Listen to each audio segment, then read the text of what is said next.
Les amis, Shabbat Shalom, Shabbat Shalom. Shabbat Shalom. on avance, Be'ezrat Hashem. Je voudrais faire ce cours, nous allons faire ce cours pour l'élévation de l'âme de Sarah et de Nadine, car deux âmes sont parties encore, de très nombreuses âmes partent tous les jours, et il est temps de comprendre, il est temps de s'éveiller, parce que vous savez comme on l'observe souvent, les âmes partent souvent sans prévenir, et c'est un choc. Où vont ces âmes? Que font-elles? Où atterrissent-elles? Il y a de très nombreuses questions auxquelles il faut répondre, et nous allons aujourd'hui approfondir le thème de la semaine passée. Et je voulais dire que voilà, aujourd'hui déjà il faut comprendre une chose, c'est que ce Shabbat est un Shabbat très spécial, à savoir qu'aujourd'hui nous sommes le 25 Elul, et c'est le jour de la création du monde, aujourd'hui. Mercredi soir, nous rentrons dans Rosh Hashanah, et c'est la création du jour d'Adam, de l'homme. Et pour ceux qui savent, Rosh Hashanah c'est un temps très spécial, c'est un jour très spécial, c'est pourquoi je vous demanderai de vous préparer à ce jour, à ce que l'on appelle la repentance. Pour ceux qui savent ce qu'est la repentance, nous allons essayer d'analyser un peu notre année, d'analyser un peu nos actions, nos paroles, nos pensées, tout ce que nous avons pu faire de bon, de pas bon, et essayer de nous remettre en question. Parce que c'est aussi ça être un être humain, c'est se remettre en question et essayer de changer. Et si ce n'est pas tous les jours, parce que c'est vrai que nous devons faire repentance chaque jour. Mais pour ceux qui n'ont peut-être pas des fois l'opportunité ou la connaissance, il est bon de prendre ces temps avant Rosh Hashanah pour se remettre en question et vraiment peser nos actions sur la terre des hommes, parce que vous devez savoir que nous sommes tous, comme on le dit souvent, nous sommes tous interconnectés, nous sommes reliés. Il n'y a pas un élément sur la terre qui soit dissocié d'un autre élément, ça n'existe pas. Chacune de nos actions, chacune de nos paroles, chacune de nos pensées sont interconnectées avec le monde qui nous entoure et tout l'univers même. Bien plus que dans le microcosme là, des êtres que l'on peut voir, où des fois on pense à tort que j'ai fait du mal à mon ami, à mon voisin, à mon proche parent. Nous sommes interconnectés, tout l'univers entier. D'accord? C'est pourquoi nous allons approfondir aujourd'hui. Et je disais la semaine passée que la création attendait la révélation, non pas de Dieu, pour rappel, non pas de Dieu, ni du Fils de Dieu, mais des fils de Dieu. Mais que la création attendait dans l'anxiété. Je vais prendre une autre version pour rentrer en profondeur, c'est la version Chouraki. Toujours dans Romains au chapitre 8 et au verset 19, car l'attente angoissée de la création aspire au découvrement des fils d'Élohim. Donc, quand le verset nous dit là, la création aspire au dévoilement des fils d'Élohim, donc la création a déjà une connaissance de ce que sont les fils d'Élohim. Mais quand moi j'observe les soi-disant fils d'Élohim, ou quand j'observe les appelés, comme on l'a vu la semaine passée, nous constatons quoi?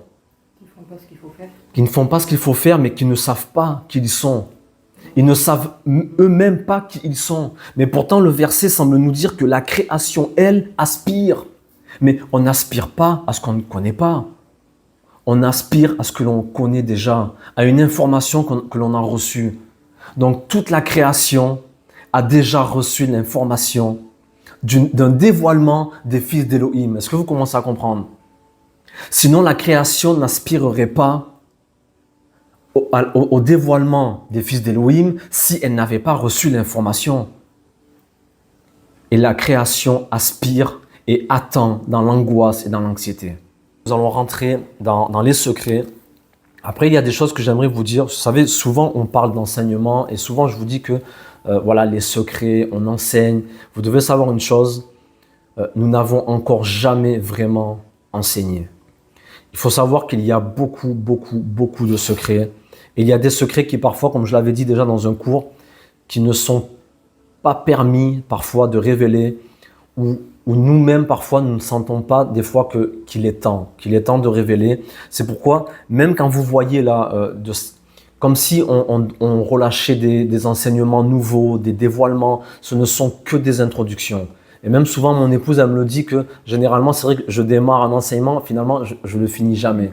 Parce que ce ne sont que des introductions, toujours d'enseignement. Mais il va falloir monter un peu. Après, le problème que nous avons, c'est que c'est vrai que nous sommes sur une plateforme et vous devez savoir aussi qu'il est difficile de tout dire parce que nous ne savons pas qui est en face. Et nous, il faut savoir aussi que nous nous exposons. Quand nous parlons, nous nous exposons. Parce que quand on révèle des secrets, quand on parle du monde spirituel, vous devez savoir que nous engageons le monde spirituel et vous devez savoir aussi, comme certains le diront, des hommes de Dieu souvent qui l'ont dit, qu'il faut savoir que quand toi tu vois un esprit, quand toi tu as la capacité de voir le monde spirituel, tu dois savoir que eux, ils ont vu que tu les as vus. Est-ce que vous comprenez? Et j'aimerais revenir aussi sur un point, là ça me vient à l'esprit parce que je sais que peut-être ça a effrayé certains la semaine passée, lorsque je disais qu'il y a des niveaux. Il y a des niveaux de révélation des fils de Dieu. Il y a des niveaux dans ce que l'on appelle la création, les appelés et les élus.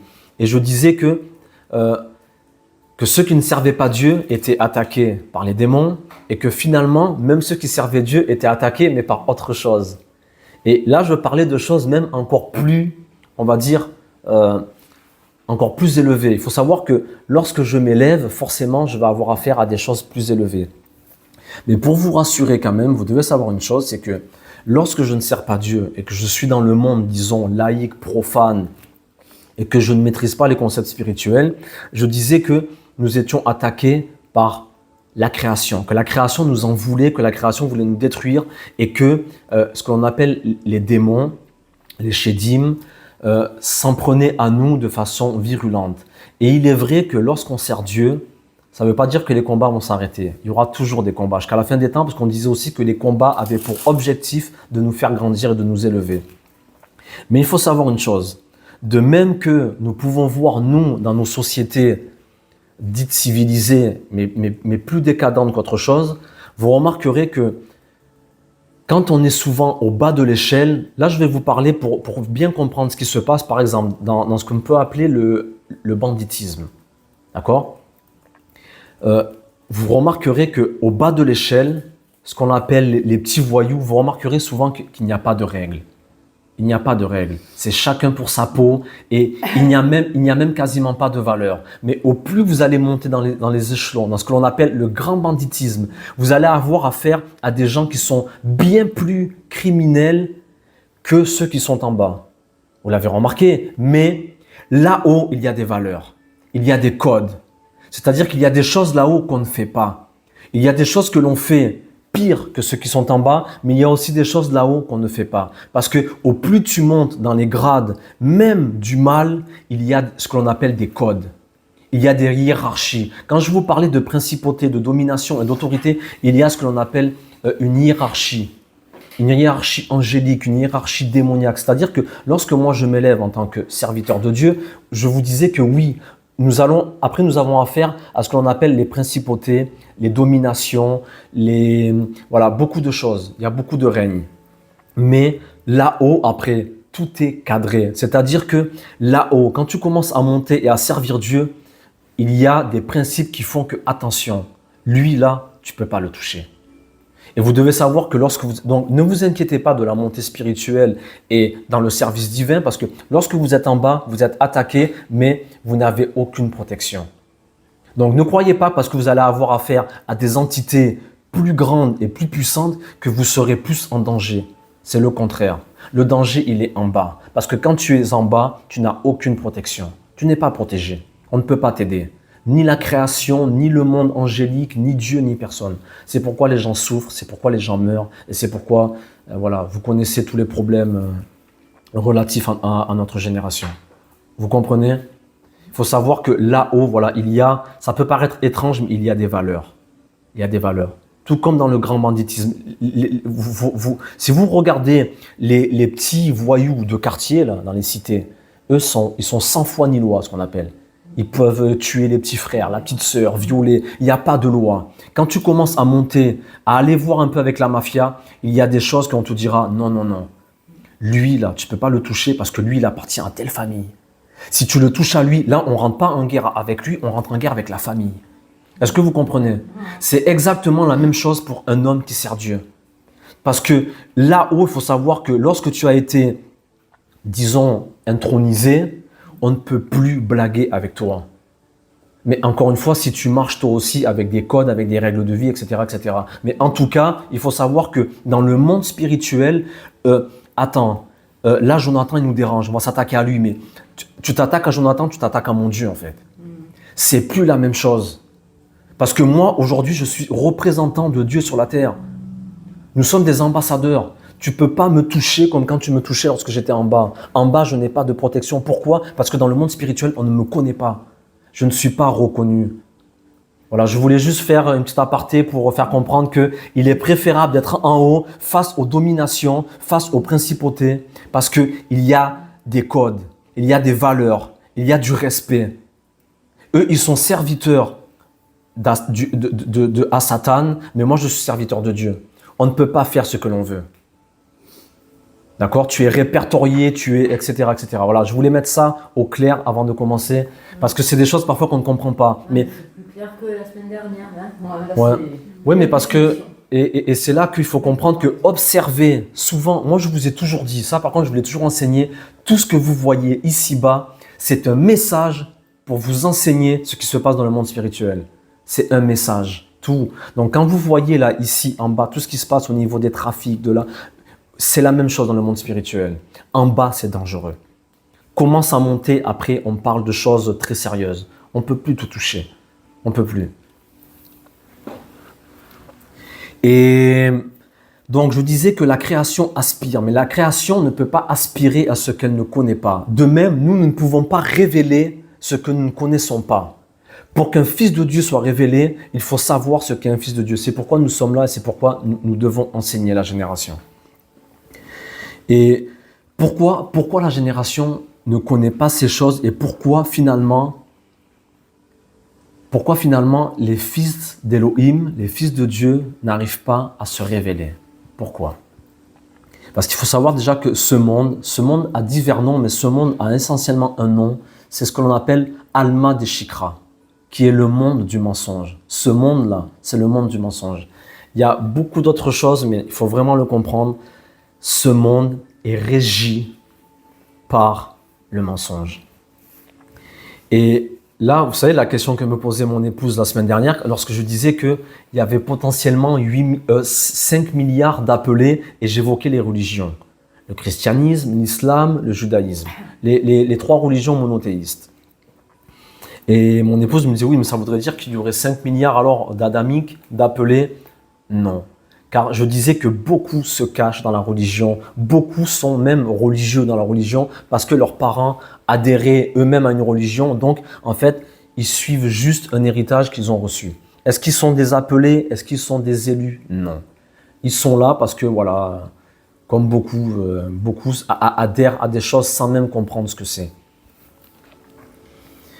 Et vous devez savoir, quitte à me faire encore des opposants, mais la religion vous a endoctriné. La religion nous a endoctrinés depuis des millénaires. Et moi, je vous dis franchement, je le vois même souvent dans les commentaires où les gens nous disent, mais je n'ai jamais entendu un pasteur parler de ces choses. Je n'ai jamais entendu, encore il n'y a pas longtemps, là, quelques jours, je n'ai encore jamais entendu ça à la messe. Pourquoi on ne vous révèle pas ces choses? Pourquoi on ne vous dit pas ce qu'est la création? Pourquoi on ne vous dit pas qu'il y a des appelés? Pourquoi on ne vous dit pas qu'il y a aussi ceux qui sont choisis parmi les appelés pour faire un travail spécifique? Et là, les gens se mettent en colère et les gens ne comprennent pas notre langage, qui est un langage dévoilé finalement. Ils ne le comprennent pas, ils se mettent en colère parce qu'on leur a trop enseigné que Dieu appelle tout le monde, Dieu ne fait pas de distinction, Dieu si ça là. C'est faux, on vous ment depuis des millénaires, on vous ment trop. Et moi je remarque une chose, nous les êtres humains, nous aimons trop le mensonge, trop. On aime trop le mensonge, on aime trop entendre que ce qui nous fait plaisir finalement. Et regardez, je vais vous expliquer quelque chose rapidement pour essayer de faire court. Donc, un exemple. Et c'est là que vous allez voir que dans le monde religieux, il y a un grave problème de mentalité et de compréhension de ce qu'est le monde dans lequel nous vivons. Pour exemple, les minéraux. Nous savons que parmi les minéraux, il y a par exemple l'oxygène, le silicium, l'aluminium, le fer et beaucoup d'autres choses. Le calcium, enfin, il y a beaucoup de choses dans la Terre. D'accord ? D'organismes chimiques, atomiques. La Terre est remplie de beaucoup de richesses, des minéraux. Mais la question c'est, est-ce que l'oxygène a la même fonction que l'aluminium ou que le fer? Soyons honnêtes, s'il vous plaît. Est-ce que l'oxygène a la même fonction que le fer? Non, pourtant il est aussi important. Pourtant, il est aussi important et pourtant, ils rentrent tous deux dans la catégorie de ce que l'on appelle les minéraux. Mais l'oxygène a une fonction, le fer a une fonction. On avance. Les mammifères. Le dauphin. Le dauphin, c'est un mammifère marin. Le rat et l'homme sont aussi des mammifères. Nous sommes des mammifères. Avons-nous tous la même fonction? Et pourtant, nous appartenons tous au règne que l'on appelle animal ou les mammifères. Mais est-ce que tu es frustré lorsque le dauphin ne fait pas ce que tu fais? Le dauphin est-il frustré, la vache, le taureau, lorsque il te voit faire autre chose? Non. Alors pourquoi lorsque l'on parle des appelés, des élus ou de la création, là les gens se mettent en colère et se fâchent? Si Dieu a créé un mammifère marin, un mammifère terrestre, ils sont tous deux des mammifères. Toi, je t'ai donné pour fonction d'être dans les eaux et de faire ton travail à toi dans le monde marin. À toi, je t'ai donné la fonction d'être un rat de ville ou un rat des champs, peu importe. Et toi, tu as ta fonction à toi. Vous savez que le rat, il a son travail, même si nous, ça nous répugne, mais le rat a sa fonction. Le rat a été créé pour un objectif. L'être humain aussi. Et parmi les hommes, il y a des catégories d'hommes. Et ça, il faut le comprendre. Et c'est là que je dis qu'il y a une hypocrisie dans l'Église, dans la religion, une hypocrisie sans nom, où on veut toujours mettre tout le monde à égalité et on veut toujours s'inventer des doctrines nous faisant croire que, voilà, Dieu c'est ça, la religion c'est ça. Non, c'est faux, c'est faux. Tous les nutriments, toutes les richesses de la terre n'ont pas les mêmes fonctions. Et elles viennent toutes de la terre. Pour avancer dans ce que l'on appelle la création attend dans un ardent désir, d'accord, dans l'angoisse. L'homme, c'est quoi finalement? Et c'est là qu'on doit rentrer dans la spiritualité. Moi, je le dis souvent, les êtres humains et les religieux n'ont pas appris ce qu'était la spiritualité. L'homme, c'est quoi l'homme? L'homme, frères et sœurs, c'est de l'air, c'est du feu, c'est de l'eau, c'est de la terre. Et j'en passe. Là, c'est vraiment pour prendre les gros éléments qui constituent l'être humain. Et là, pour ceux qui ne connaissent pas, vous allez être étonnés. L'être humain, c'est de la terre, de l'eau, de l'air et du feu. Du feu. Il n'y a pas une chaleur dans ton corps? Ça, c'est le feu. Lorsqu'un homme meurt, il devient froid. Le feu quitte son corps. Le souffle de vie que Dieu m'a donné, c'est l'air. Le corps, l'être humain, l'homme, est constitué de 70% environ d'eau. Et là, j'aimerais vous poser une question. Vous allez comprendre, on va rentrer aujourd'hui vraiment dans ce que l'on appelle les secrets de la vraie spiritualité. L'homme est constitué de 70% d'eau. L'homme, c'est quoi? C'est de la terre. La terre est constituée de combien de pourcents d'eau? 70% aussi, la terre. Donc, l'homme que je suis, étant la terre, je suis exactement le microcosme de la terre d'où je viens. La terre est constituée de 70% d'eau. Moi, je suis une terre. constitué de 70% d'eau.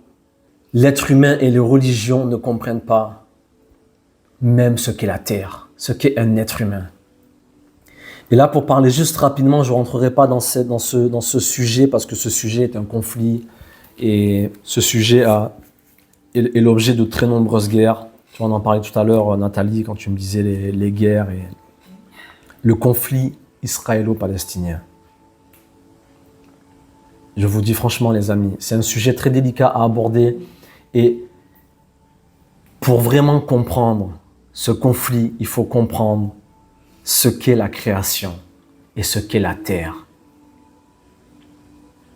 Parce que avant le conflit israélo-palestinien, avant d'être un conflit géographique ou politique, donc géopolitique, c'est avant tout un problème spirituel. Mais pour aller plus loin, c'est avant tout un problème de terre. De terre.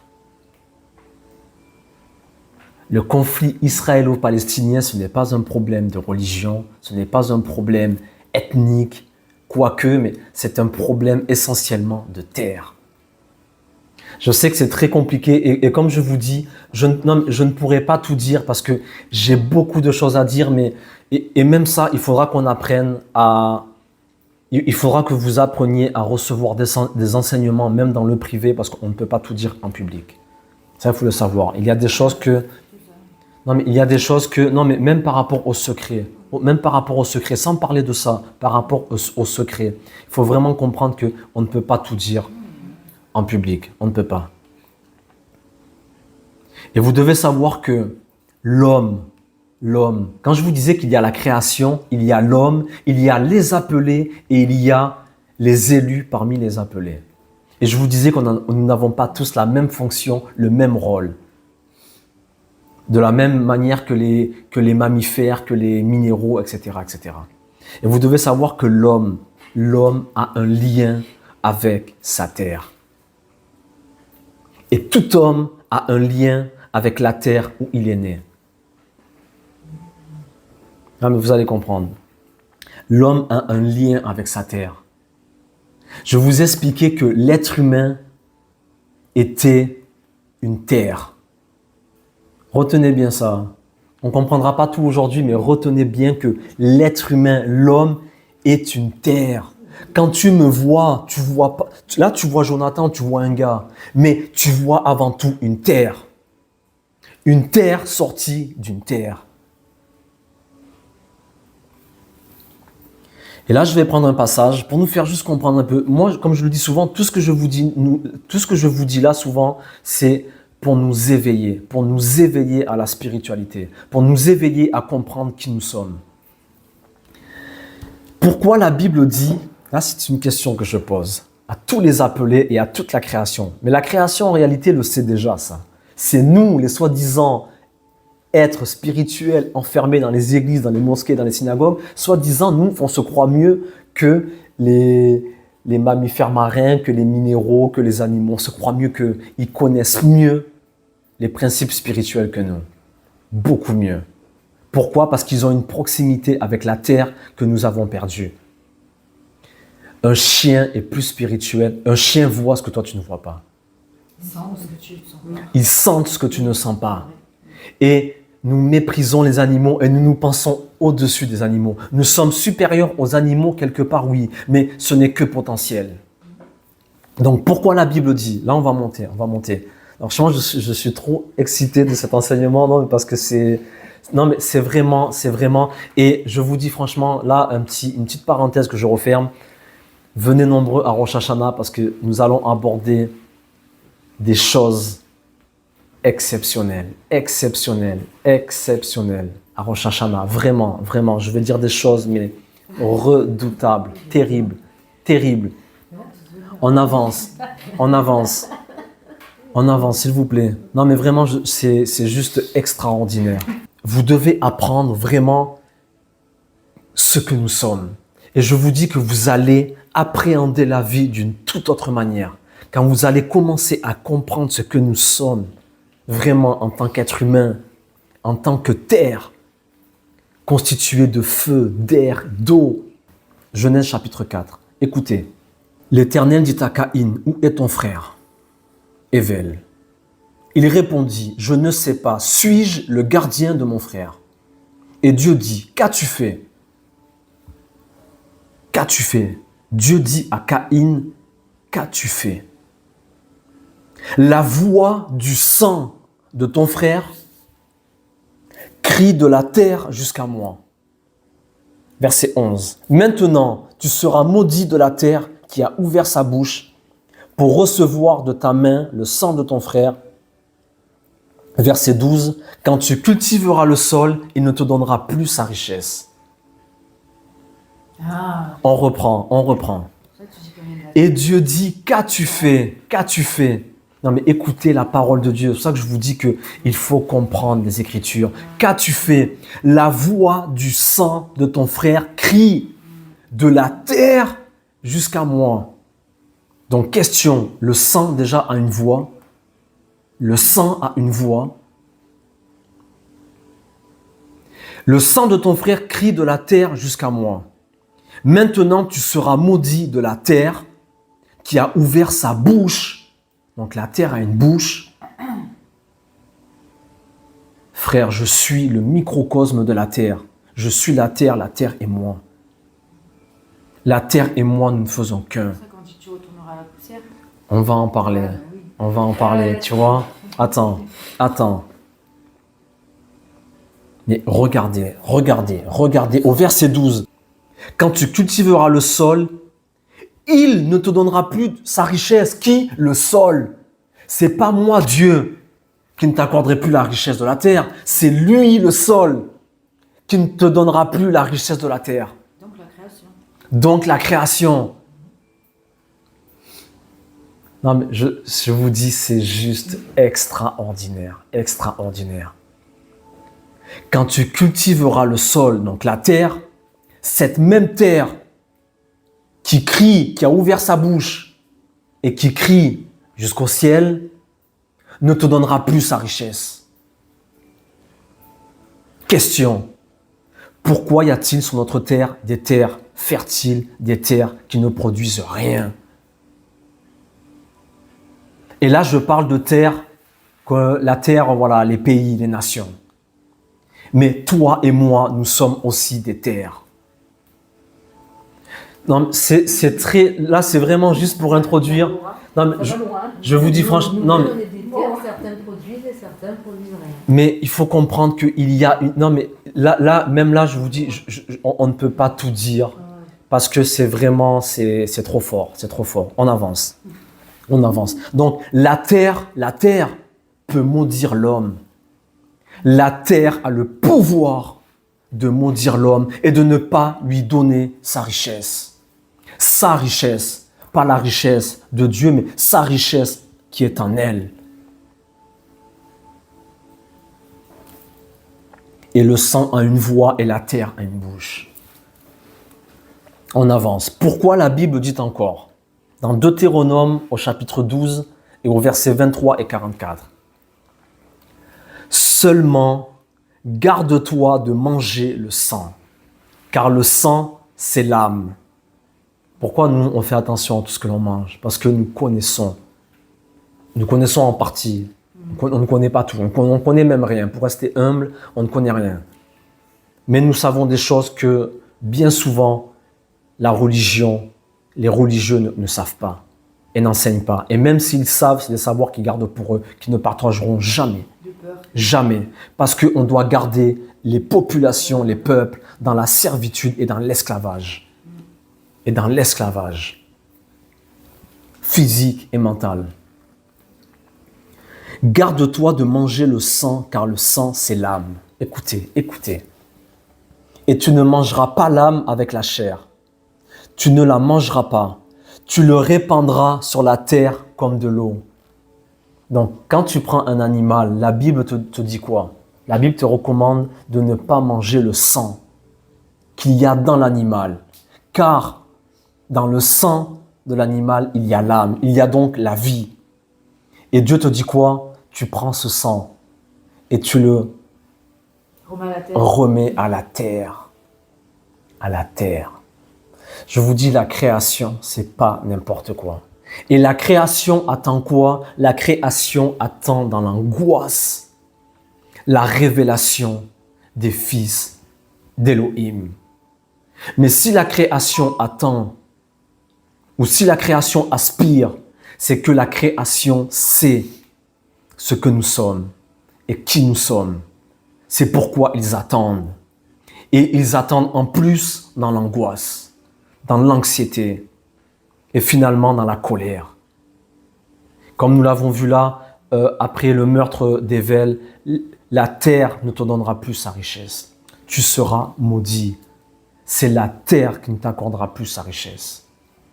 Nous sommes tous reliés et interconnectés. Les catastrophes climatiques, du coup, c'est la Terre qui s'énerve. C'est la terre. C'est pas que l'homme qui a détruit C'est la terre. La terre. la Terre qui est en colère. La Oui, terre. bon, après, c'est connu, ça, mais... La terre, les mers, mais c'est tellement réel, tellement réel. Et toutes les maladies que nous pouvons avoir, même dans notre corps, tous les mal-être, c'est l'eau, la terre et le feu et l'air qui est en toi, qui réagit aux vibrations, aux fréquences. Enfin, c'est... je vous dis, l'humanité ne comprend pas. Donc, pour en revenir au sang que nous devons mettre selon Deutéronome chapitre 12. Garde-toi de manger le sang, car le sang, c'est la vie, c'est l'âme. Tu ne le mangeras pas, tu le répandras sur la terre comme de l'eau. Écoutez, s'il vous plaît, c'est très très profond. Dieu te dit, ne mange pas le sang. Car dans le sang, il y a l'âme. Donc, tu prends l'âme qu'il y a dans le sang et tu le renvoies dans la terre. Donc, la terre est constituée de quoi?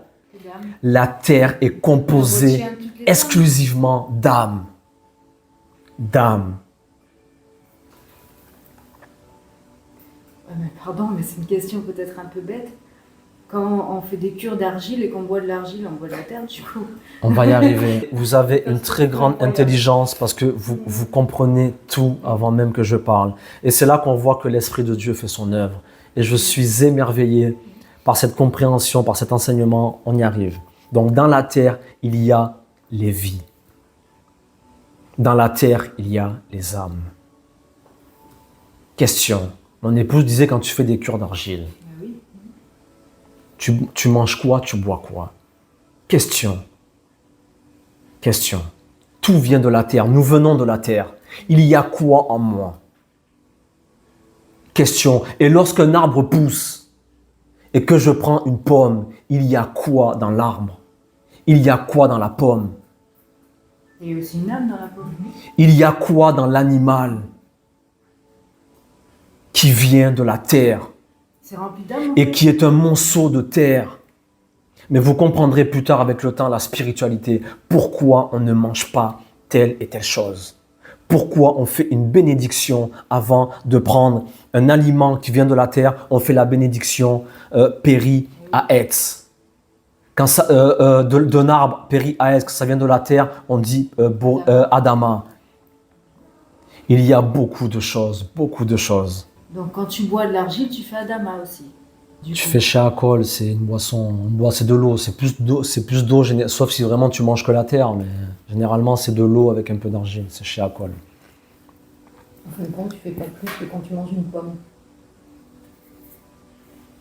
Ça t'inquiétait de boire la terre, mais en fin de compte, quand tu manges une pomme, tu manges la terre, c'est pareil. La salade.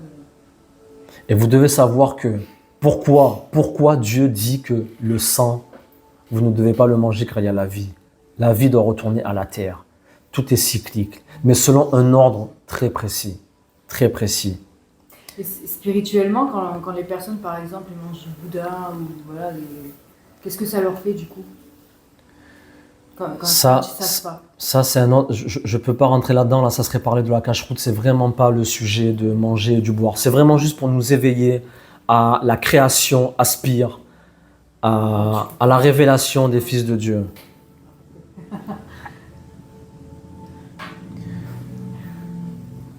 Donc la terre vibre, la terre vit et la terre attend. Question. Moi, je vous dis que sans non plus essayer de vous donner un enseignement trop poussé, mais je vous pose des questions vraiment juste pour nous éveiller. Question. Pourquoi, lorsqu'un homme meurt, on l'enterre? Lorsqu'un homme meurt, qu'est-ce qu'on fait? On l'enterre. Parce que la terre récupère son élément. Ainsi donc, l'homme pourrit, se décompose et la terre récupère l'entièreté de ses éléments, de ce qui lui appartenait. Question. Et que se passe-t-il lorsque l'on met en terre, donc lorsqu'on enterre, lorsque l'on met en terre des hommes mauvais? Que se passe-t-il? Étant donné que tout est cyclique et que dans la terre, il y a tous les éléments cosmiques, organiques, tout. Moi, je suis un morceau de terre.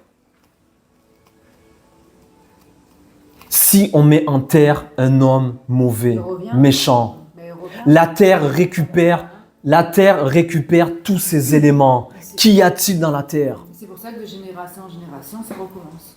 Qu'y a-t-il dans la terre? Le bon comme le mauvais. Pourquoi Dieu te dira ça tu ne manges pas et ça tu manges? Et des soi-disant religieux ou religions aujourd'hui essaieraient de nous faire croire à nous qu'on peut tout faire et n'importe quoi et qu'on appelle ça la grâce. C'est faux et archi faux. Faux et archi faux. Question encore. Lorsqu'on enterre des hommes mauvais, penses-tu que la terre va purifier cette terre? Peut-être on peut la diluer. La diluer, bravo Nathalie. La diluer. Elle va juste la diluer. Que mangeons-nous? La raison de nos souffrances, les secrets. Là aujourd'hui, c'est les secrets profonds de la raison de nos souffrances.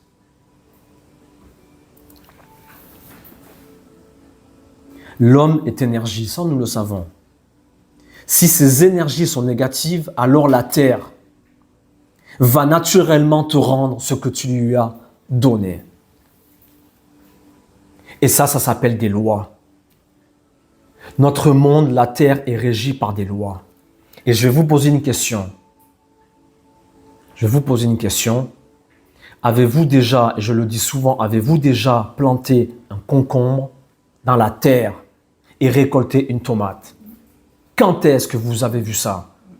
Pour dire qu'il n'y a pas de loi, que nous ne sommes plus sous la loi. Hypocrite. Hypocrite. Lorsque tu plantes une tomate sous la grâce, tu récolteras une tomate, tu ne récolteras pas un concombre. Lorsque nous enterrons des hommes méchants, mauvais, pervers, détraqués, la création te rendra ce que tu lui as donné, ni plus ni moins. D'où l'importance et l'urgence de nous réveiller. Et pourquoi toute la création attend la révélation des fils de Dieu? Parce que comme je le disais et j'insiste et je le redis, nous sommes responsables. Eux, ils vivent selon un cycle. Ils n'ont pas le choix. Ça, ce sont les lois de la nature. C'est à nous de prendre en considération ces lois et d'agir en fonction. D'agir en fonction. Les gens qui ne sont pas croyants, ils se font incinérer. Ouais. Donc ils ne retournent pas à la terre. Généralement, on prend les cendres et on est censé les rejeter quand même dans la terre ou dans la mer. En tout cas, l'incinération est interdite pour des raisons spécifiques. Mais dans tous les cas, même les cendres, généralement, elles étaient relâchées dans la terre ou dans la mer, etc. Ouais. Dans un beau, Ouais. comment ça s'appelle? Quelque part un moyen de retenir les méchants. Quelque part, peut-être un moyen de retenir les méchants. C'est très intéressant ce que tu dis. Très intéressant. C'est des scènes qui les gardent, Ouais. qui les enterrent. Pendant des années, hein. Maintenant je crois que c'est interdit. Hein. De garder les cendres. C'est interdit, je crois.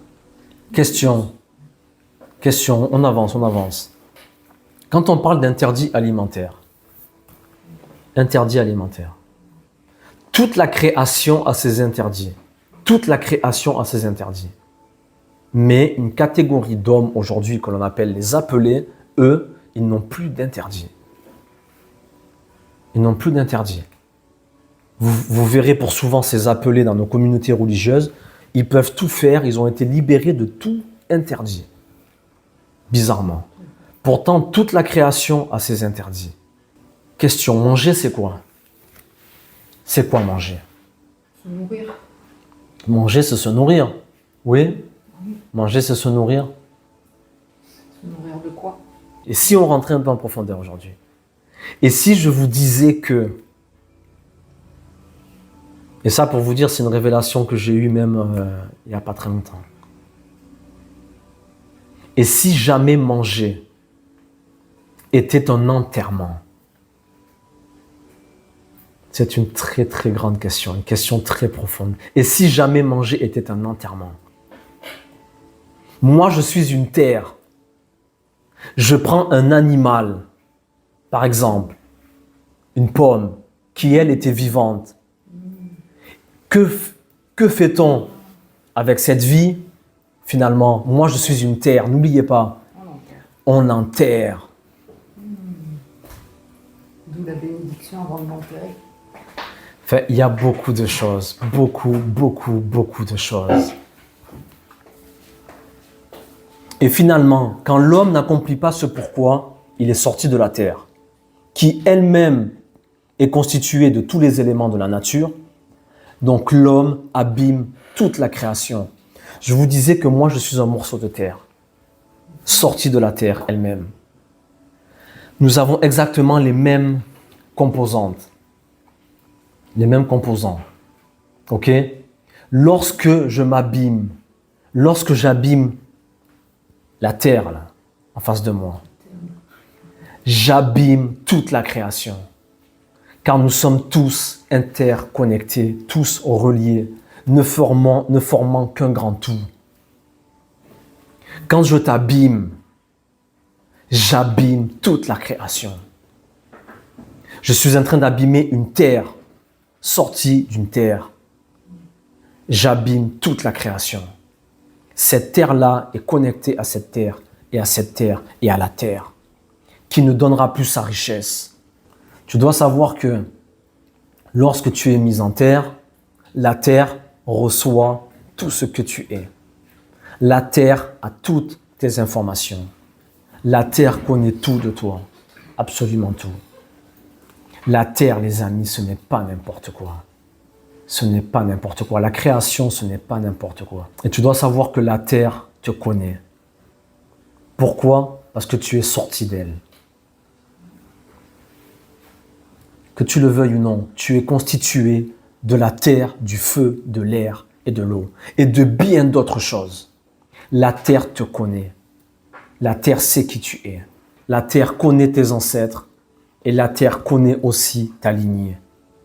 On ne blague pas avec la terre. On ne blague pas avec la terre.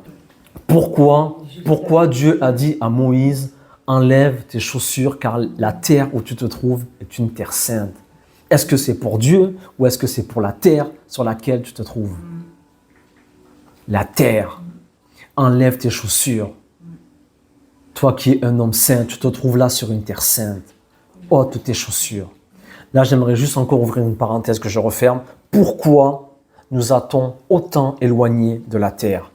Le bitume, le béton. Oui, c'est ce que je pense. On enlève de plus en plus la terre pour nous déconnecter de ce que nous sommes. C'est ce que j'allais dire sur les agriculteurs qui sont proches de la terre et qui sont proches de Dieu, parce qu'ils remercient Dieu de ce que la terre leur donne, alors que dans les villes, on s'éloigne de plus en plus de Dieu parce qu'on est déconnecté de la terre. Et Totalement déconnecté. J'y pensais tout à l'heure. Et ça, c'est voulu. Ça, c'est organisé. Une autre question. Quand je parlais du conflit israélo-palestinien, pourquoi, de tout temps, le monde entier, tous les empires se sont battus Jérusalem? Parce que c'est Pourquoi? une terre sainte. C'est une terre sainte. Et je vais aller plus loin que ça, c'est une terre sainte dans laquelle sont enterrés des hommes saints.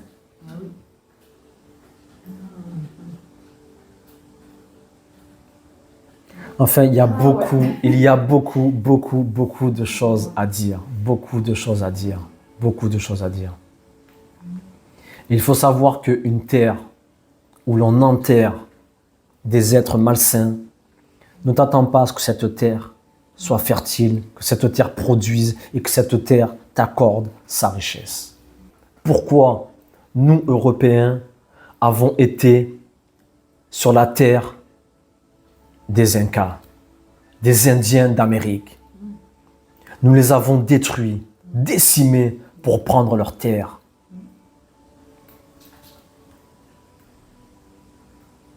Il y a des terres très riches dans le monde. Ça, il faut comprendre après pourquoi, comment le monde fonctionne. En tout cas, c'est un enseignement très profond. Et les amis, l'humanité, la création ne se bat pas Jérusalem parce que l'architecture est belle, parce qu'il y a la mer, parce que. Toute la création sait ce qu'est cette terre. Avec nos ancêtres, les patriarches et tous les prophètes.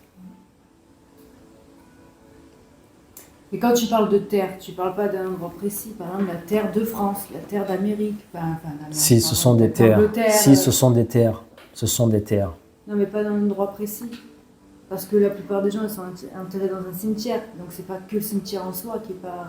Et je vais vous poser une question. Et je vais vous poser une question pour finir. Pourquoi le rapatriement du corps, pour ceux qui connaissent, et non pas pour ceux qui connaissent, je m'excuse, mais pour ceux en réalité qui ont gardé les traditions? Pourquoi un corps qui est aux États-Unis, un juif, le ramènera toujours sur sa terre? Ils vont dépenser 10 000, 20 000, 40 000 pour rapatrier le corps. Parce que le corps vient de cette terre. De ce pays. De ce pays. Voilà, c'est ce que je dis. De cette terre. Donc la terre d'Italie, la terre d'Espagne, c'est... Voilà, c'est ça. Chaque terre engendre des terres. Chaque terre a des informations. Et j'aimerais aller plus loin parce qu'il y a beaucoup de choses à dire. Beaucoup de choses à dire. Beaucoup.